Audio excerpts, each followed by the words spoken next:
And welcome to Mindful Live 55. It is Friday the 18th of March. Welcome, it's nice to have you here. As I said, we're going to be speaking about xenophobia tonight. That's the topic of the night, xenophobia as relating to Trinidad and Tobago and our reaction to some news of late. And you were stealing internet from the boat. Yes, there was some technical difficulties over on TikTok. So if you see some mention of that, that's what they're talking about there. So the xenophobia is the topic we're talking about tonight. And there's a proposal to have a little tweak to our Immigration Act to allow more skilled workers from CARICOM and other member CARICOM states to be able to come into Trinidad and Tobago. And of course, vice versa, allow more of our skilled workers to be able to work in other CARICOM territories more easily. Blessed night to you, to Flame on 643. And some people have contrary opinions to that. But that's not actually where this discussion about other Caribbean countries even begins tonight. We're going to actually start talking about that in the reshuffling of the parliament that happened. Because one of the new parliamentarians that was sworn in, good night Shy Panda, one of the new parliamentarians that was sworn in has accusations about him not being a Trini, at least not being a true Trini. Do we not have skilled workers here? Nisi 1321 asks. We're going to see, I guess. We're going to see. All right, let's look at this new cabinet member. An article from the Express, Baptism for Armor. Newly appointed Attorney General Reginald Armour SC faced a baptism of fire during his first hours in office yesterday with a call for him to resign after the opposition raised questions about his citizenship status. Armour, who replaced former Attorney General Faris Al-Rawi in a surprise cabinet reshuffle Wednesday, fired back, assuring that his appointment as a member of cabinet was in full compliance with the country's constitution. In response to all of this, to the opposition, Armour said he was satisfied he took his oath of office in full compliance with the Constitution. All right. Questions went viral on social media over Armour's citizenship status after it was called into question by opposition Senator Wade Mark at a news conference at the opposition leader's Port of Spain office yesterday afternoon. Mark said the opposition had information about a case involving an application by the Attorney General of St. Kitts and Dr. Denzil Douglas. He said on page 37 of the judgment, it states that Armour is a citizen of the Commonwealth of Dominica. So he is not a Trini. At least not only a Trini. Good night, Big Show loves Jesus. Good night, JDB64. You look like King. Okay. All right. Yes. So the accusations that this new Attorney General that we have is actually a citizen of Dominica. He said Armour was an attorney with over 30 years experience practicing in TNT, Dominica and other countries. We asked the question to Mr. Reginald Armour, do you have dual citizenship? Come clean and tell the country, Mark said. We would like to ask the newly minted Attorney General Reginald Armour SC whether he was born in Trinidad or whether he was born in Dominica. We need answers to this question because if he was born in Dominica and they have him down as a citizen of Dominica in this judgment that I've just shown you, then he's disqualified under our constitution from holding office as Attorney General, he said. How did you acquire your citizenship for Trinidad and Tobago? Mark asked. The ball is in the court of the newly minted Attorney General to clear the air on this. Interesting questions raised there by Mr. Wade Mark, but if you are familiar with the goings on of Parliament, you know very often, Mr. Wade Mark raises points that do not end in a sharp point. Does it really matter if he's a citizen or not? Yes, it actually does matter because if you are not a TNT citizen, then you cannot hold office here. And I kind of understand that. I understand why it matters whether someone is a citizen or not. Like the outgoing agriculture minister, his family lives in Canada. Now, I understand when I read that article that was a plan that they had in place even before he entered politics, which is understandable. And I'm not against anyone living where they so desire and having the best life they can. You go and get yours done, so well done. You do you. But the thing is, I could understand people in a country squinting a little bit when you're looking and seeing that some of the people that lead your country have lifeboats outside of it. So if I expect you to be doing the best you can for my country, but I know that if this country sinks, your family doesn't even live here, then I may wonder how much vested interest you have in this country. It's similar to me to when many of these politicians that hail the public healthcare service so often get ill, they fly out to do their medical treatment. So why don't you trust the same public healthcare service that you tell the population they should be trusting too? It just doesn't add up quite right. So I could understand the citizenship argument. I mean, once he's a citizen, how he gets it really matters. Well, I guess that does matter if he got it in some underhanded way. And I believe if you are a dual citizen, then you might not be able to be qualified either. 21 Gun Salute asks, what do I think about Gary Griffith going up for president? Well, you don't go up to be voted for president, actually. They have to basically appoint you. The government, they make it seem like it's an independent thing, but really and truly it's the government that appoints the president by and large. And they try to appoint someone that isn't too controversial. So I don't see a clear path for Mr. Double G to head up there. And I'm not sure if he'd want to be up there anyway. I don't think he'd want a position like that. That's just a figurehead position. He might get to talk a lot, but you don't get much power in that position. Glowing Fate says, oh, please let the people do them. If we are in the same position, you would do the same. I'm not exactly sure which parts of what you're talking about there. Armour responded in a statement posted on the PNM's Facebook page later yesterday. He said, I am aware that the question has been raised concerning my dual citizenship. I am a proud citizen of Trinidad and Tobago. I am also by birth a citizen of Dominica.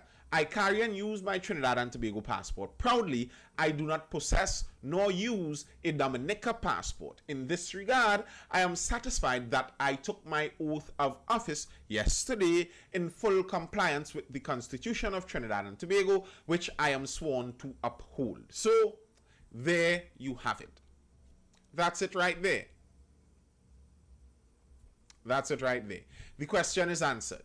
He is a citizen of Trinidad and Tobago. He holds a Trinidad and Tobago passport. He does not hold the Dominica passport. In that light, he is legally qualified to be there. I started with this article just to highlight the slight seeming xenophobia that could rise from some of this.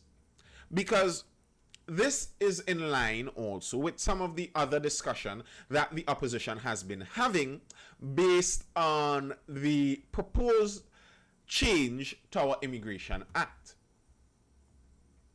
Brown, free movement of skilled workers in CARICOM helps Trinidad and Tobago. Minister of Foreign and CARICOM Affairs, Dr. Amory Brown, says new law to expand free movement of skilled nationals within CARICOM will benefit TNT. He denies it will facilitate voter padding in Trinidad and Tobago elections. Last Tuesday, the debate started. The bill amends its parent act to expand the categories of skilled nationals from other qualifying CARICOM states who can enter TNT under the CARICOM single market and economy regime. He said the CSME supports a single economic space for capital, goods and services and people, with such integration set to boost regional prosperity in the long term. Noting similar blocks in Europe, South America and the Pacific, he said no one country can stand alone in a globalized world. Alright. That's about it, basically. They are going to expand. Now, here's the thing. The CSME already exists. Pleasant night, Auntie Do. Yes, it's been a while. Good night, Super Mario. Welcome, welcome.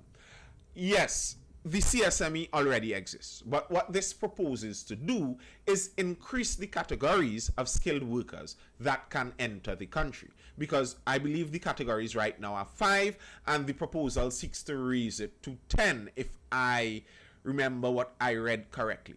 One of these articles has it like that. So the categories are going to be introduced, so more of the skilled workers can come over here. Now, as I said in the contemplation, this is a big boost for employers. This is without a doubt a big boost for employers. Good evening, Curvon. Without a doubt, this is a big boost for employers. You have a lot more skilled employees that you have available to choose from. And here's the thing.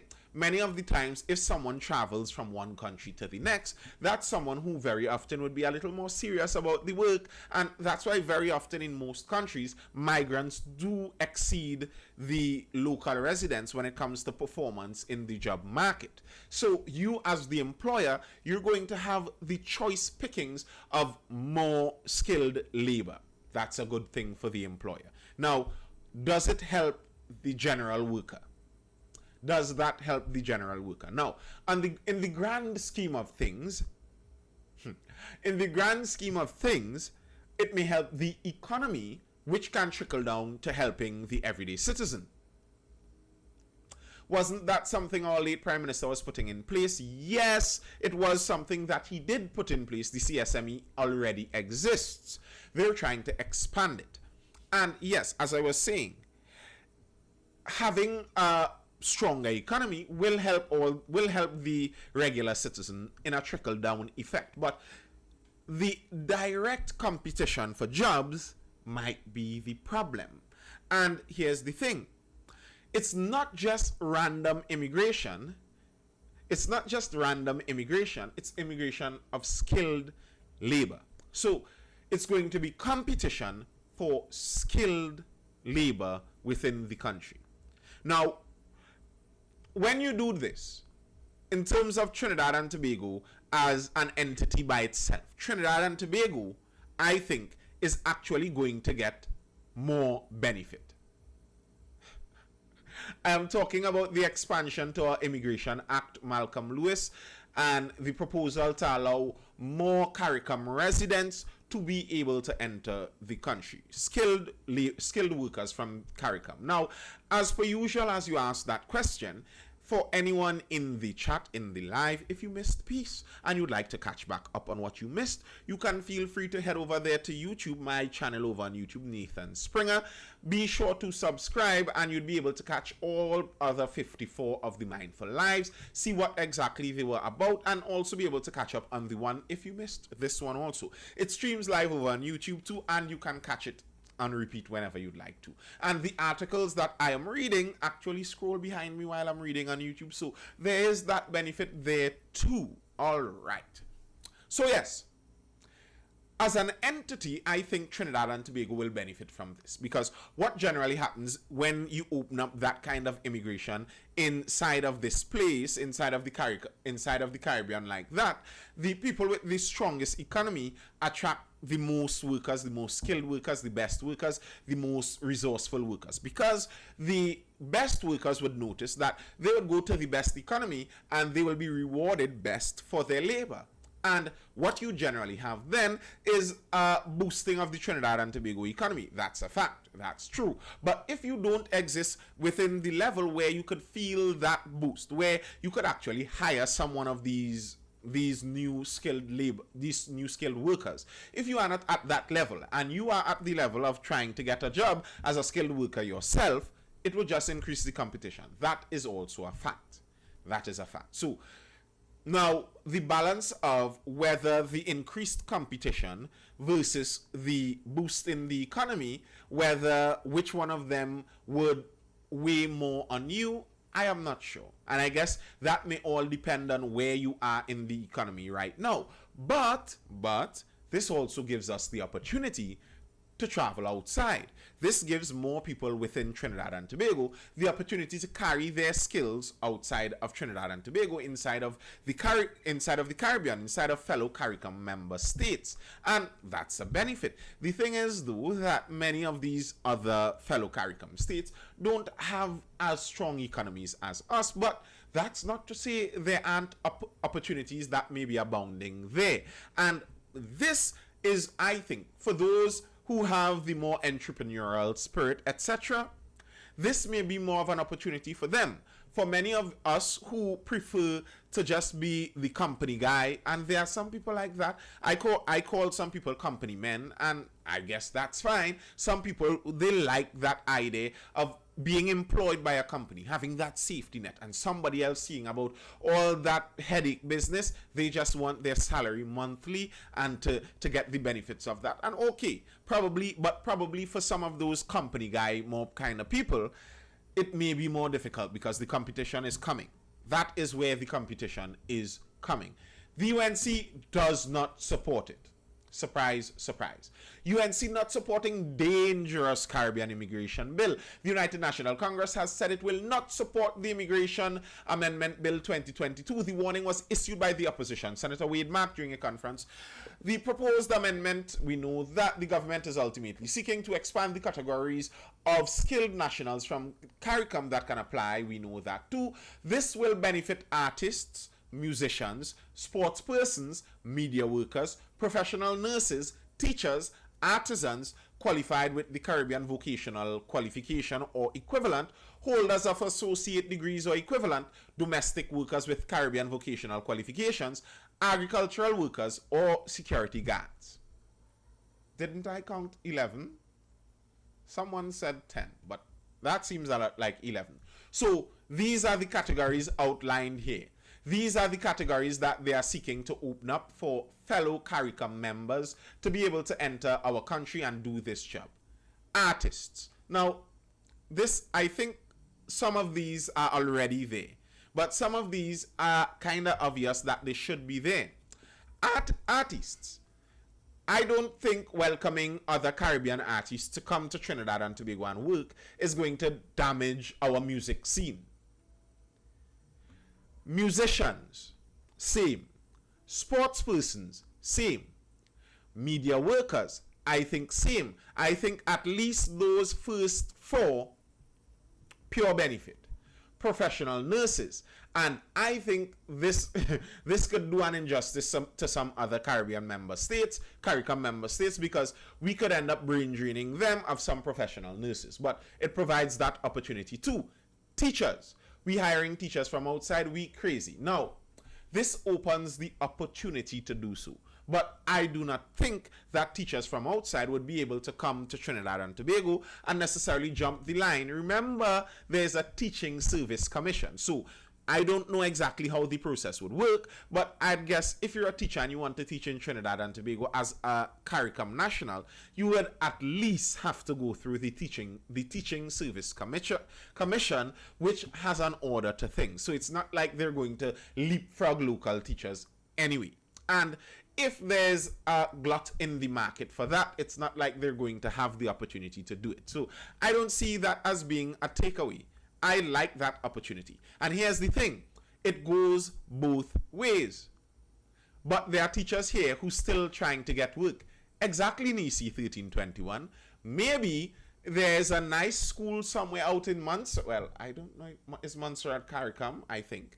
There may be a nice school out in Barbados that wants a teacher in that exact area that you're teaching, and you're languishing down here in Trinidad waiting for them to hire you. Maybe you go to Barbados and teach. Maybe a private school in Grenada wants you to teach there. And it provides that opportunity too. It's not just a one-way, it's a two-way.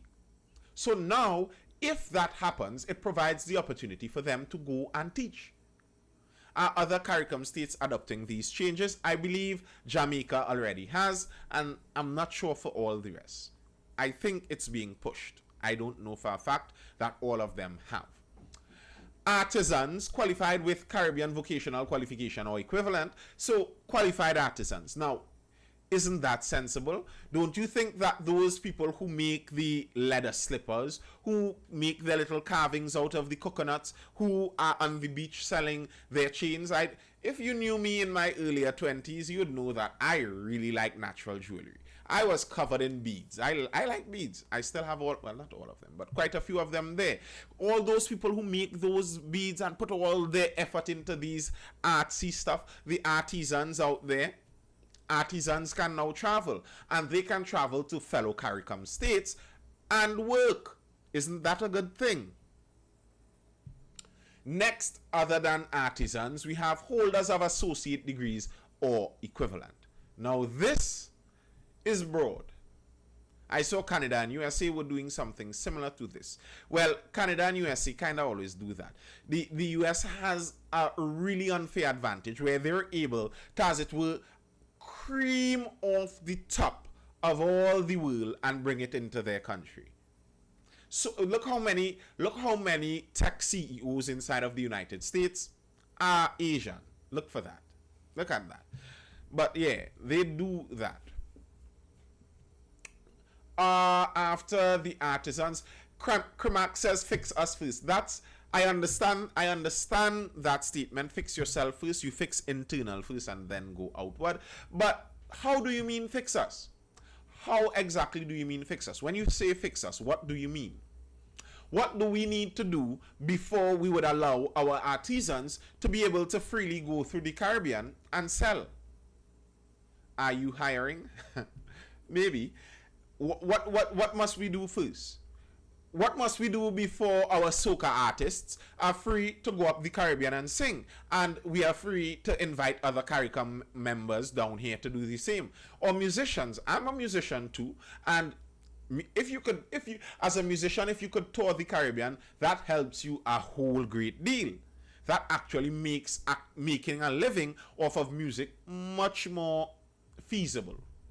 Probably still not possible, but much more feasible. What must be done first? Sports persons. What must be done first before they are welcome to travel freely in the CARICOM single market and economy?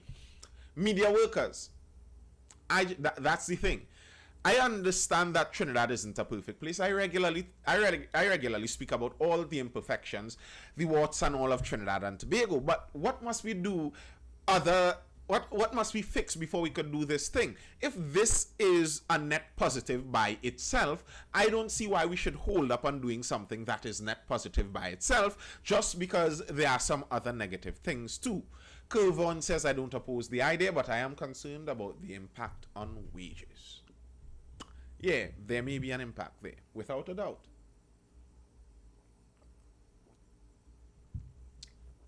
But I think in the long run, if the economy gets stronger because of this, it would be a benefit. And who they are inviting are skilled workers. So that actually creates a buffer for not dragging the wages downward too much. If you are inviting unskilled workers, that's the immigration that many people are more worried about, the unskilled workers, because the unskilled workers come into the country and they swarm the entire bottom rung of the job market. Why are we raising the retirement age to 65? The retirement age was always 65. I believe you're talking about the NIS pension. And we went through several hours speaking about this actually. And this isn't necessarily something that is easily fixable. You know, you want to know if you are angry about the pension age being risen all about the world, what you can do, go out there and make babies. Make other babies. The more babies you make, the more babies there will be to be in their 40s probably when you are a pensioner, so they can pay your pension. If there are not any babies, if people are not making the babies, you do not have anyone there to pay for you when you get old. And we are in societies now that encourage more and more people to have no children and have probably one. And you do you, you're a free person to do whatever you'd like to do, but that causes an aging population and you have less working people seeing about more old people. That's not something the government can cure automatically. How does the government cure that? What do you want the government to do? Outlaw the use of contraceptives? What do you disagree about, Crimac? What I'm saying there isn't something to disagree about. Like that's like me saying the sky is blue and clouds hold water vapor, and you say you disagree. I mean, I guess you could disagree, but that's a factual statement. There cannot be a disagreement there. We have an aging population. The modern world has an aging population. The wealthier countries they have a more aging population, and that causes problems. You see, many people when they think about pension, they think that the money they pay during their lifetime, that money is saved up somewhere in a vault, and someone hits it at times 10 and then gives them a few dollars out of that vaulted money when they're pensioners. That's not actually what happens. When you're paying your payments to pension, what you are doing is you are paying the pensions of the current pensioners. And then when you become a pensioner, you will be depending on the payers of that time, the workers of that time, to pay the pension for you. If there are less workers, there are less people to pay the pension. If less people pay the pension, we have the highest rate of childbirths. Who told you that, Crimac? Who told you that abominable lie?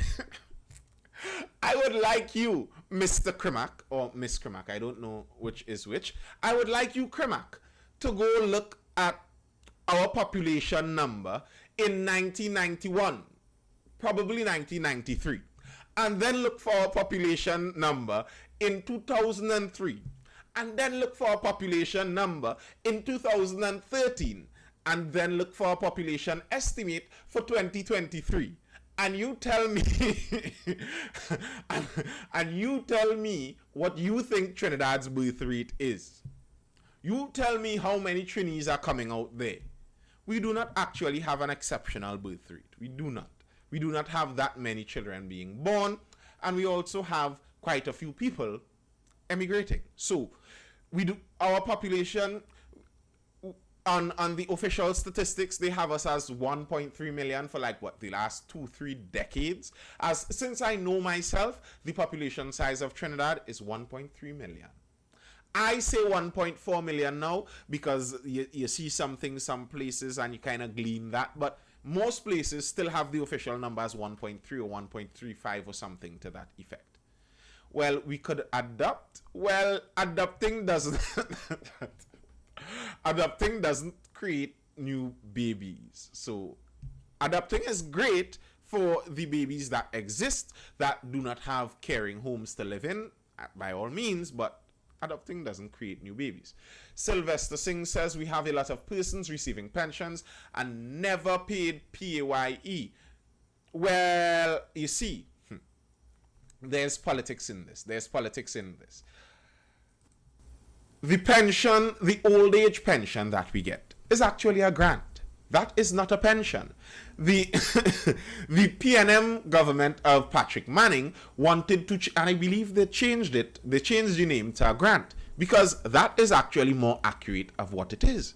You are granted this by our caring state. You are granted this by our caring state. The term pension makes it a little blurry. It makes it a little blurry. Some people have the belief that this is something you are owed, that you earn. No. No one pays into the old age pension like that. It's granted to the Trinidadian citizens. Roni says it's a catch-22 because children hard to make in these times, but if we don't make children, times will be hard. Here's the thing, Roni. When has making children ever not been hard? I smile at that statement from modern people, like, making children now is so difficult. How do you think making children was during World War II or World War I or the Holodomor out in the USSR or Mao's Red Revolution in China? How do you think making children was during the Black Plague? How do you think making children was if you lived as a peasant during the feudal ages in the 1800s in Europe? How do you think making children was if you lived on the open Great Plains as a native in the Americas? How do you think making children was? Making children has never been an easy thing. I think there's an entire biblical thing about that. Making children has never been an easy thing. In fact, making and having children now is actually easier than it has ever been. It's just that very likely what is difficult is being able to give or grant your child all that is expected in our society that your child should have. Of course, you may not be able to grant your child that. And then you may not be able to give them the time that they may require if you are busy trying to be able to make enough money to grant them all the things that society says you should give them. So I understand that difficulty, and that could seem like an insurmountable task, but that is actually more of a corner that we've put ourselves in. The thing itself isn't actually that difficult. It hasn't become more difficult. If you check the amount of mothers that die in childbirth, you could see, contrast that now with any time before, and you could see whether it's more difficult or not. If you check the amount of babies that die within the first 1 year of their life, you could see whether it's more difficult now or before. Check the amount of children that die within the first 5 years or that die within the first 10 years. See how many children are undernourished, malnourished, etc., etc., etc. There are more grants, helps, free education now. There are so many things now. I am not saying go out there and make 1 million children. Do not say that I said that. That is not what I said. I was saying a conditionality. That if you are angry about what is happening with NIS and such pensions, that is the reality of that situation. I'm talking about financially. I am talking about financially also too. That's what I said. The difficulty in modern times is not being able to provide your child with all the things that society says you are supposed to give them. And that's where the finances come in. But really and truly, food, nourishment, time, attention, knowledge, and you're giving your child a lot. You're giving your child a lot. Like, a lot of us make it seem harder than it actually is. And listen, I still am not telling you what to do, but let's be honest about it too. All right. That's all for now, I think. Even over on TikTok. That's all for now tonight, guys. It was a long week. It was a long day, but it was good nonetheless. I'm glad that I still got the chance to come on. I still got the chance to come on the live and have a little discussion and have a little discourse. These things are wonderful. I think this kind of discourse and discussion helps our country. It helps the people coming up in our country to be able to see sensible discourse going on as fellow country people. Krimak says, I disagree because right now TNT is suffering brain drain because of lack of jobs. So imagine when they raise the retirement age to 65. Trinidad has been suffering brain drain for a very long time now.